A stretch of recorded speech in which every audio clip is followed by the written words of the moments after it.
Okay, so we'll begin with the first lecture of the class.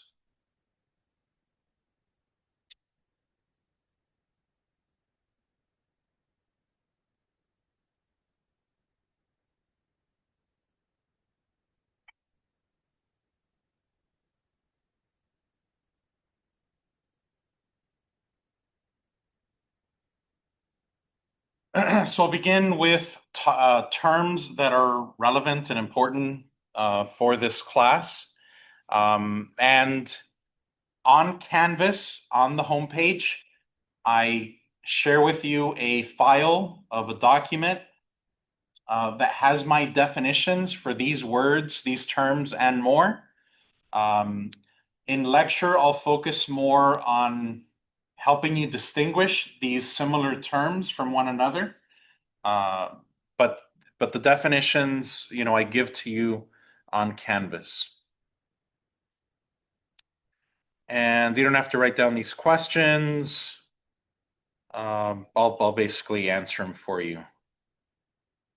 Lesson number one about learning about Latin America is that Latin America is part of America as well, part of the Americas more specifically. We're very used to that in the United States, it is very common for us to use the term America referring only to the United States of America, to the US or the USA.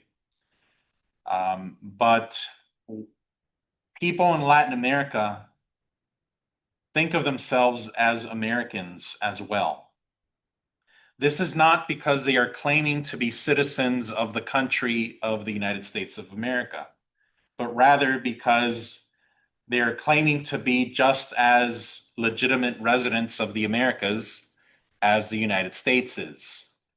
When the United States called itself the United States of America and decided to call its citizens Americans, that left the countries that came later in the rest of the Americas to end up like, well, we're Americans too.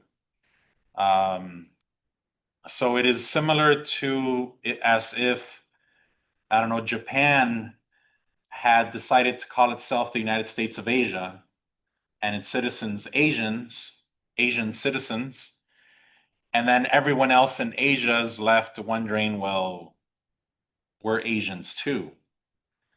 And so similarly, people in Latin America think of themselves as Americans, even though we typically exclude them when we talk about Americans or America.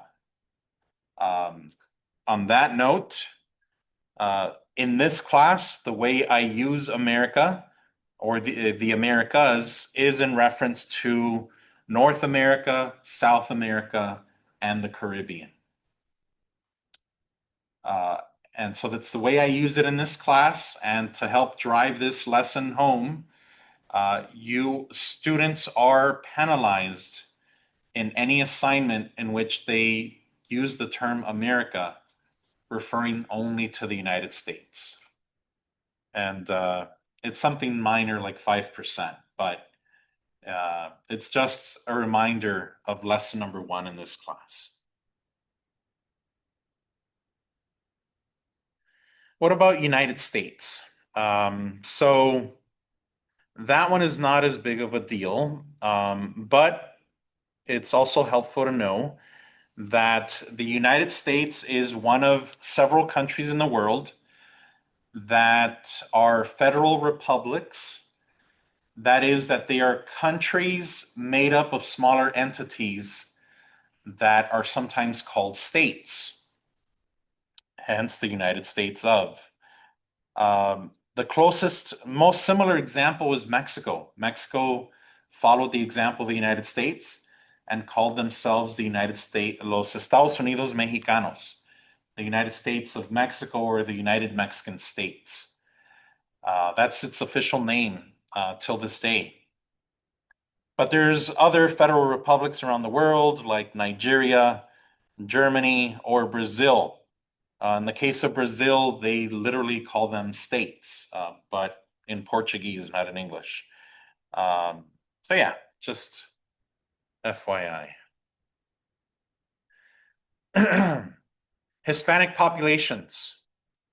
Mexico has the largest Hispanic population in the world.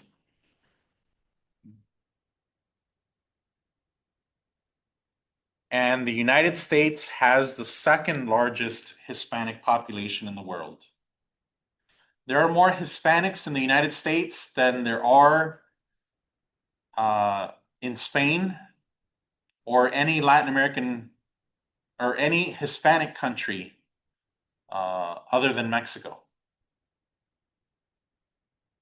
And they're currently almost 20% of the US population. After that, Colombia, Spain, and Argentina have very similar numbers. These numbers are so close, in fact, that if you look them up online, you can find rankings that say that Spain is larger than Colombia or that Argentina is larger than Spain. So those can get mixed up. So number one, Mexico, number two, the US, and I kind of lumped together Colombia, Spain, and Argentina as places with the third largest population of Hispanics.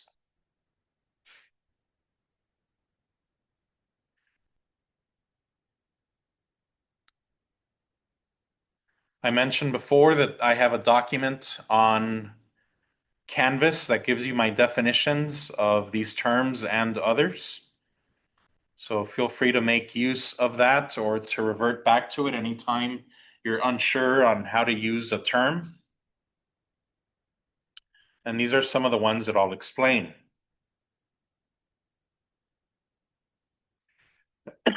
Beginning with Latin American and Hispanic.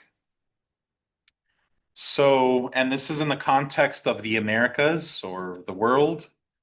A country is Latin American if it is in Latin America. And a country is Hispanic if it is predominantly Spanish speaking. And, if you're unfamiliar with these ideas, we could be left with the impression, well, again, isn't that the same? There's overlap, but they're not the same. For example, so why is it? So again, a country is Hispanic if it is predominantly Spanish speaking, and a country is Latin American if it is south of the United States in our hemisphere. So the Caribbean, Mexico, Central America, and South America. And so all of these countries are Latin American, and all of these countries are Hispanic. This is a list of countries in Latin America, countries that are not predominantly Spanish speaking. Brazil, for example, the largest country in South America, does not predominantly speak Spanish. They speak Portuguese and are therefore not Hispanic.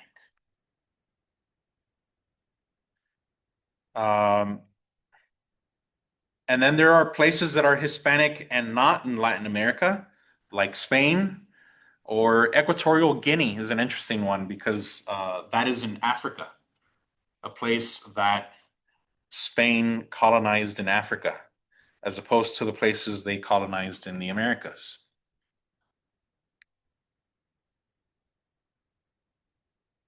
What about in the context of the United States?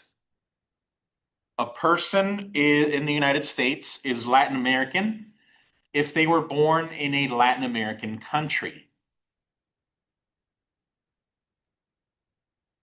A Latino includes US citizens, born in the United States, and they are calling themselves Latino because they're recognizing that one of their ancestors came from a Latin American country. And we don't know whether it's their parents or their great great great grandparents. And so that's, I'm telling you about Latino. But what about Hispanic in the United States? I mentioned that a country is Hispanic if it is predominantly Spanish speaking. But in the United States, you can identify as Hispanic even if you don't speak Spanish. You are simply saying that you are a descendant of someone who came from a Spanish speaking country. And again, there is a lot of overlap, between Latin American countries and Hispanic countries, but they're not the same.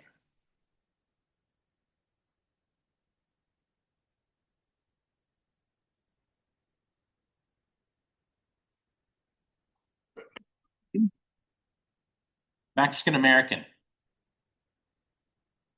Mexican American is parallel or very similar to a lot of the labels or terms that we use for a lot of different groups in the United States. We used to call them hyphenated Americans. We've gotten rid of the hyphen uh, today. But Mexican Americans is similar to Asian Americans, African Americans, German Americans, Irish Americans, etc. They are US citizens who are recognizing that one of their ancestors came from some other part of the world, either a continent like Asia or a country like Mexico or Ireland or wherever. And again, we don't know whether it's their parents or their great, great, great, great, great grandparents.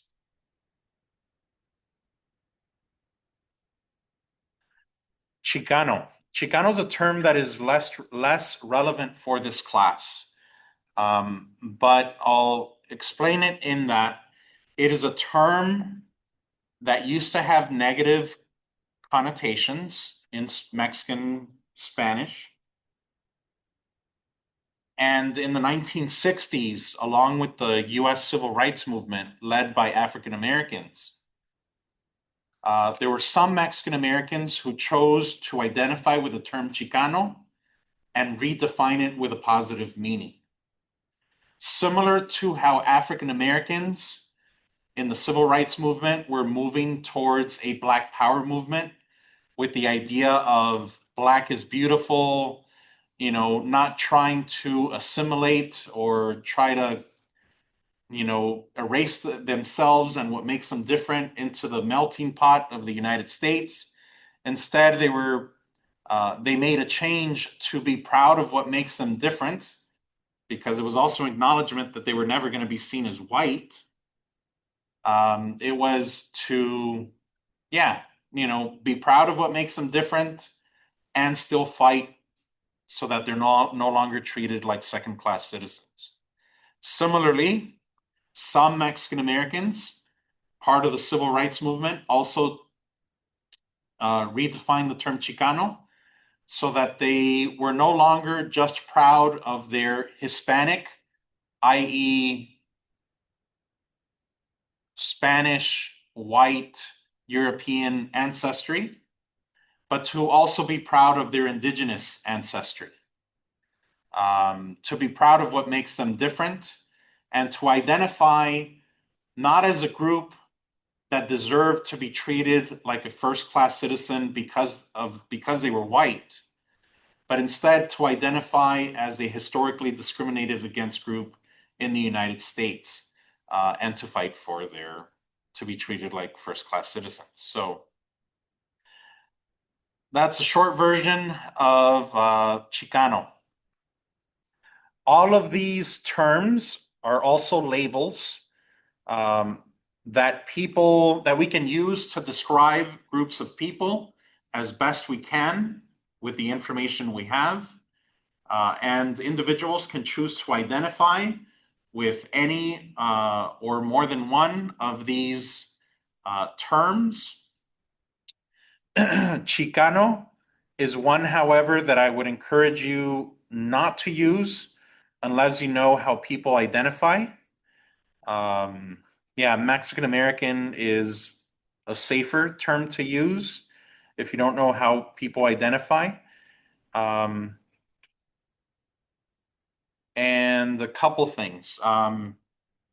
The more specific the term, usually the more closely people identify or more strongly people identify with the term.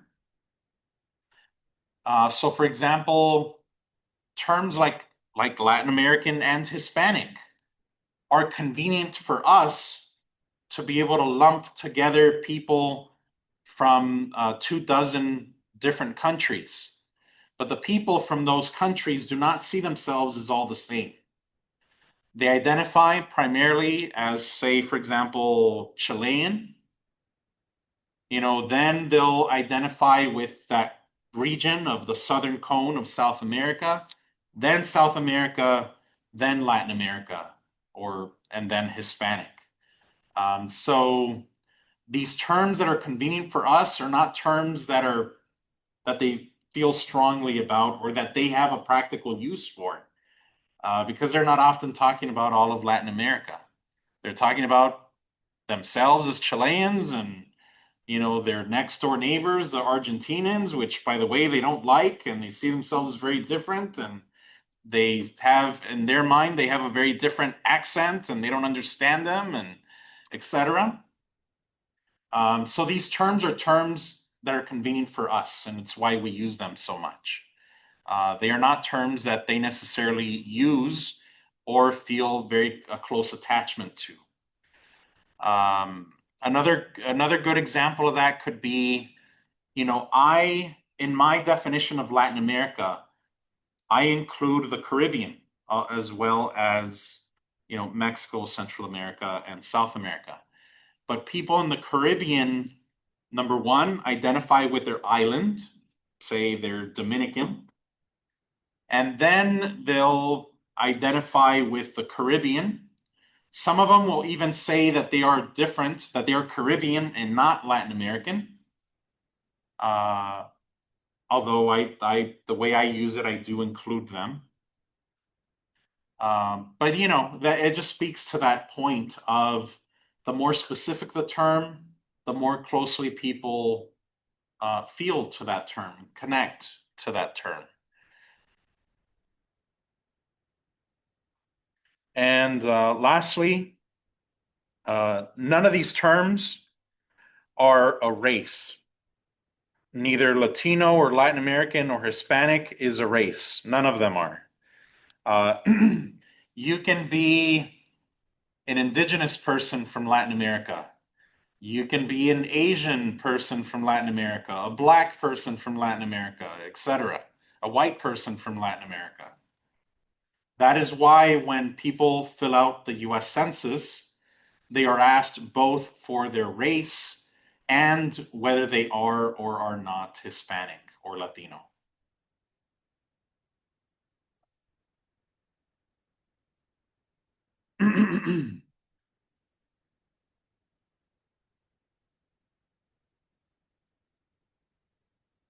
One of the things that can come up when talking about this is, oh my goodness, why are they so complicated? Why can't they just come up, agree to a term, and make it convenient for us and easy for us, to have a term to use for them? And again, just language is alive. Language evolves. Language changes and adapts over time.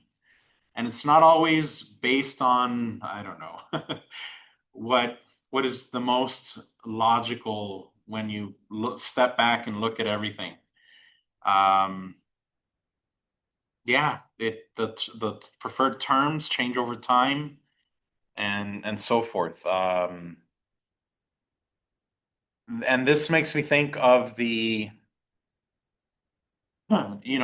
of trying to imagine what kind of terms people could use for us. And, we identify with being in the United States, being US citizens. We identify primarily with the US, the USA. But I'd imagine that for students in maybe like China, they might have a practical use for broader terms like Anglophone, a reference to the English speaking people of the world. And, and that would be an example of how we identify with our country first, and we don't think of ourselves as the same as English speaking Canada, the UK, and Australia. We see them as all very different countries, even if we share a language with them. And that's similar to the case in Latin America. Any questions? You know, it can be overwhelming. It's a lot of terms. You may be used to thinking of a term in one way or have heard people use it a different way, and then now I'm telling you something different. Um, there's terms that we've heard our whole life and we just assume we know them. But the more we learn about a topic, the more complex and the more nuanced we learn it is. And so I like to demonstrate that with this example of explaining the difference between England, the UK, and Great Britain.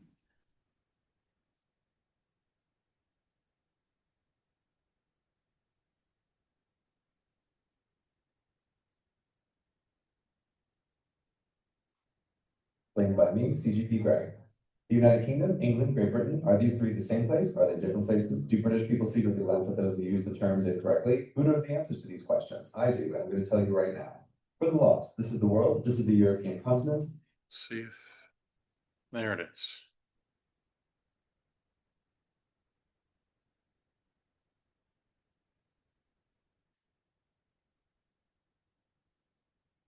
No, it's not.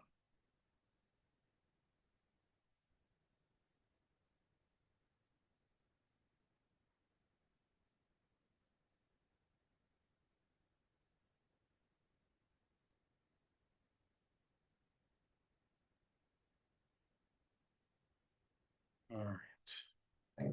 The area shown in purple is the United Kingdom. Part of the confusion is that the United Kingdom is not a single country, but instead is a country of countries. It contains inside of it four co-equal and sovereign nations. The first of these is England, shown here in red. England is often confused with the United Kingdom as a whole because it's the largest and most populous of the nations and contains the de facto capital city, London. To the north is Scotland, shown in blue, and to the west is Wales, shown in white. And, often forgotten even by those who live in the United Kingdom, is Northern Ireland, shown in orange. Each country has a local term for the population. While you can call them all British, it's not recommended as the four countries generally don't like each other. The Northern Irish, Scotch, and Welsh regard the English as slave-driving colonial masters. No matter that all three have their own devolved parliaments and allow them on English laws, despite their words not being true, and the English generally regard the rest as rural yokels who spend too much time with their sheep. However, as the four constituent countries don't have their own passports, they are all British citizens, like it or not. They are British citizens of the United Kingdom, whose full name, by the way, is the United Kingdom of Great Britain and Northern Ireland. So where's Great Britain hiding? Right here. The area covered in black is Great Britain. Unlike England, Scotland, Wales, and Northern Ireland, Great Britain is a geographical rather than a political term. Great Britain is the largest island among the British Isles. Within the United Kingdom, the term Great Britain is often used to refer to England, Scotland, and Wales alone, with the intentional exclusion of Northern Ireland. This is mostly, but not completely true, as all three constituent countries have islands that are not part of Great Britain,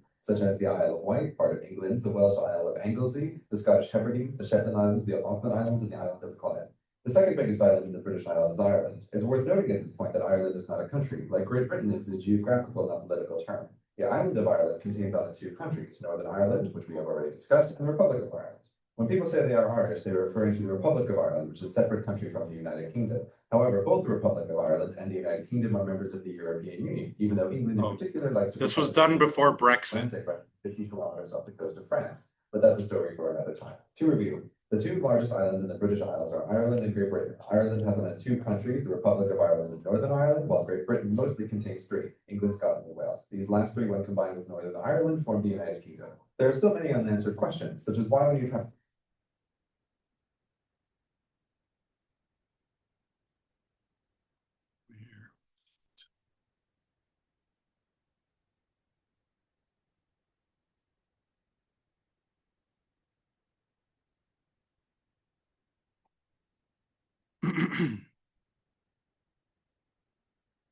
And then when we add, it gets even more complicated than what I played. If you add the Crown dependencies, the British overseas territories, the Commonwealth realm, and the Crown, it gets even more complicated. And so, yeah, things are often more complicated, more nuanced than we initially assume. Even terms that we've been hearing our whole lives and we use them interchangeably and we don't realize there's a difference. In your first homework, you're going to be asked to uh, address this topic of stereotypes. The TED Talk is going to introduce you to it, and then you're going to be asked to come up with some answers. And we can touch a little bit. We could start that conversation a little bit today.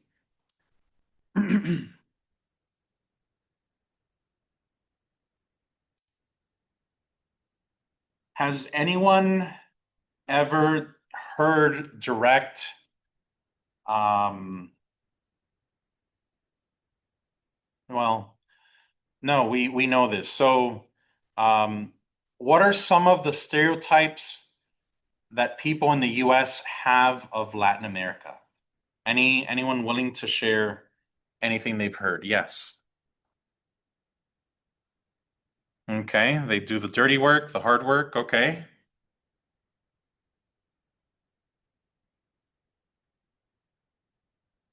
How about not just Latin Americans in the US, but of the Latin American countries or of Latin America itself? Yes. They're poor, rural, yeah, dangerous, good, criminals,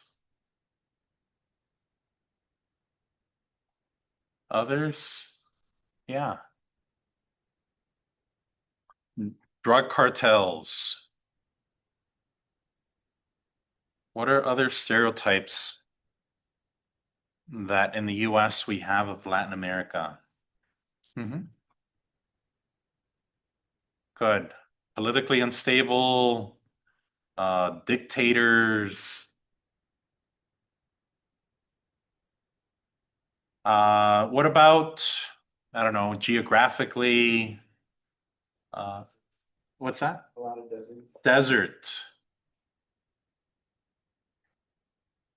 Others? Okay. Now, have any of you ever heard of what Latin Americans think of other Latin Americans? Like, what do Guatemalans think of Mexicans? What do Dominicans think of Haitians? What do Argentinians think of Chileans? Anything like that?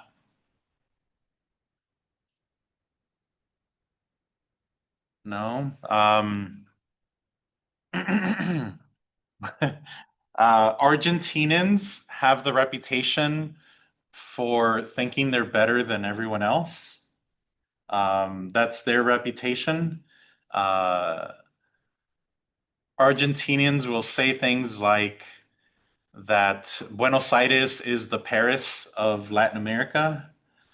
They're so yeah, they have the reputation for thinking they're better than everyone else. That's their stereotype among Latin Americans. Um, but yeah, we're gonna learn about the island of Hispaniola, an island in the Caribbean that is shared by Haiti and the Dominican Republic. And they definitely have stereotypes about each other that are not favorable. Um, yeah.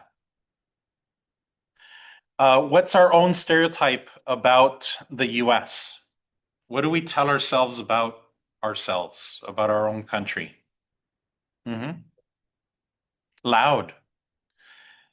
Interesting. I think I've heard that more as something that other people, especially Europeans, think of people in the US. But yeah, what do we think of ourselves? Yeah.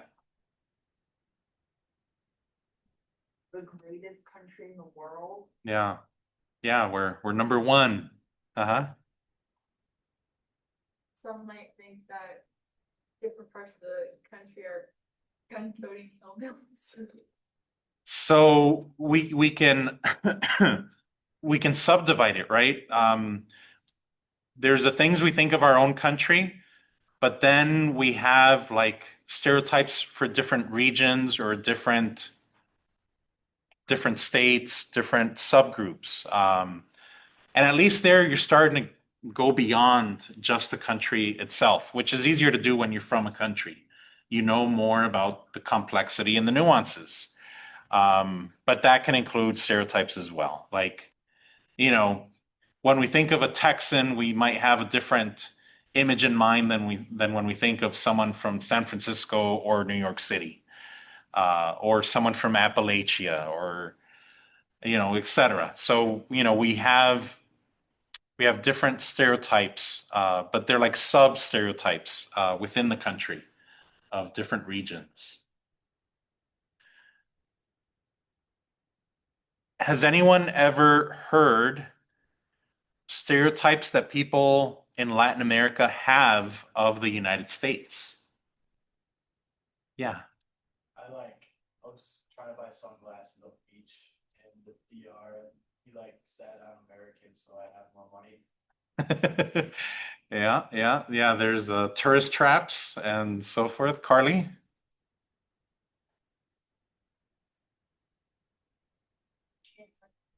Ah. Yeah. Has anyone else heard any other stereotypes of the US from Latin Americans? Um, there's one that I've heard. So I think there's a misunderstanding, miscommunication between people in the US and a lot of Latin American countries when it comes to pets. When people from the United States go to Latin American countries, they are often, one of the things they notice is that there's a lot of stray dogs and cats. And so then the impression is that they don't take care of their pets. And then the opposite, or kind of an opposite perspective from Latin Americans, is that people in the US love their pets more than they do other people, is a stereotype. Like they'll treat their pets, they'd rather, like, what's the word? Um, they'd rather spend a lot of money on their pets than give money to a homeless person on the street. That's kind of one of the stereotypes of Latin Americans towards the US. Okay, I think we're out of time, to be continued. Thank you so much for signing up for this class, and I look forward to all these discussions with you. Have a good day.